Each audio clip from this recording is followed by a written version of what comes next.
बिस्मिल्लाहिर्रहमानिर्रहीम। खुदा करे मेरी अर्ज़ पाक पर उतरे, खुदा करे मेरी अर्ज़ पाक पर उतरे वो फसले गुल जिसे अंदेशाए ज़वाल न हो, वो फसले गुल जिसे अंदेशाए ज़वाल न हो।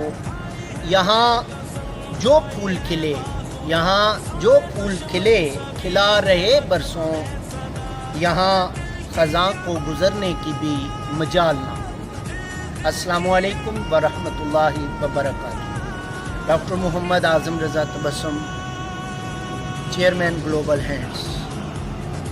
आपके लिए एक छोटा सा पैगाम। सबसे पहले आपको दिल की अथाह गहराइयों से जश्न आज़ादी मुबारक और ढेर सारी दुआएं कि अल्लाह इस अर्ज़ पाक को सलामत रखे, यहाँ के रहने वालों की मुस्कुराहटें सलामत रखे, इस अर्ज़ पाक से मोहब्बत करने वालों की मुस्कुराहटें सलामत रखे। बाद अज़ां नन्हा सा पैगाम जो आज़ादी के दिन से पहले भी, आज़ादी के दिन भी और आज़ादी के दिन के बाद से भी ताल्लुक़ रखता है।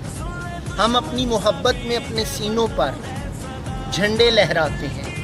हम वतन की मोहब्बत में अपने घरों की इमारतों पर, दफातर की इमारतों पर झंडे लहराते हैं और हमारे नन्हे बच्चे, हमारी नई नस्ल छोटी छोटी झंडियाँ लहराकर घरों के सहनों में और दीवारों पर लगाकर अपनी मोहब्बत का इजहार करते हैं।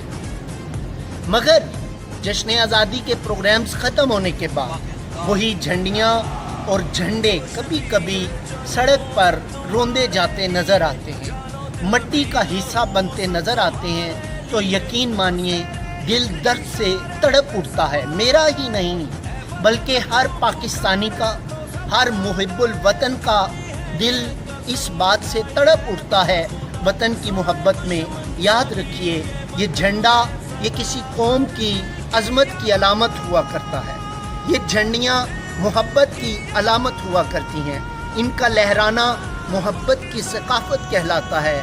तो मेरा छोटा सा मैसेज कि जब आपके जश्न आज़ादी के प्रोग्राम्स ख़त्म हो जाएं, अपने झंडों को संभालिए। अगर कहीं ज़मीन पर कोई झंडी या झंडा गिरा हुआ मिलता है, उसे उठाइए, चूमिए और सीने से लगाइए।